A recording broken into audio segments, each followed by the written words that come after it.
উদয়পুর গর্জি তুলামুড়া বাজার হয়ে MT colony রাস্তা স্বাধীনতার পর এই প্রথম নতুনভাবে তৈরি হচ্ছে।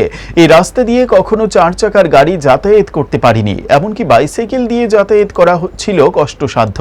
বহুবার রাস্তা নির্মাণ করার জন্য সরকারের কাছে দাবি জানিয়ে আসলেও কেউ কর্ণপাত করেনি। অবশেষে রাস্তা নির্মাণের জন্য বর্তমান সরকার কাকরাবন পূর্ত দপ্তরকে এই রাস্তা নির্মাণের জন্য বরাদ্দ দেয়। পিচ ঢালাই পথ তৈরি করার কাজ শুরু হয়ে গেছে। কাকরাবন পূর্ত দপ্তরের এসডিও পার্থ প্রতিম দেবনাথ জানান, এই রাস্তাটি প্রায় 4 কিলোমিটার হবে। রাস্তা নির্মাণের পাশাপাশি নতুনভাবে ড্রেনও হবে এখানে। এই কাজের জন্য বরাদ্দ হয়েছে 8,72 লক্ষ টাকা। গত 25শে জানুয়ারি রাস্তার কাজ শুরু হয়েছে। এই রাস্তাটি নির্মাণ হলে তুলামুড়া, পূর্ব তুলামুড়া এবং ধূপতলি এলাকার প্রায় 15 থেকে 20 হাজার মানুষ উপকৃত হবেন।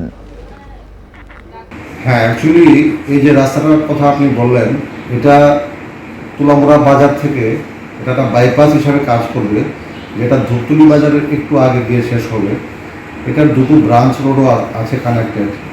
এটার মোট লেন্থ হচ্ছে 3.405 কিলোমিটার এবং এটা RIDF বলে যে সেন্ট্রাল গভর্নমেন্টের যে স্কিমটা আছে, সেই স্কিমের 29 ট্রেঞ্চের মাধ্যমে এটা হচ্ছে। এটা টেন্ডার ভ্যালু হচ্ছে প্রায় 8.5 কোটি টাকার কাছাকাছি।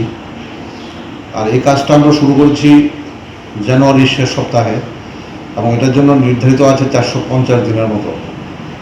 তো আমাদের কাজ এই মুহূর্তে অনেকটাই অ্যাডভান্স আমরা হয়ে গেছি।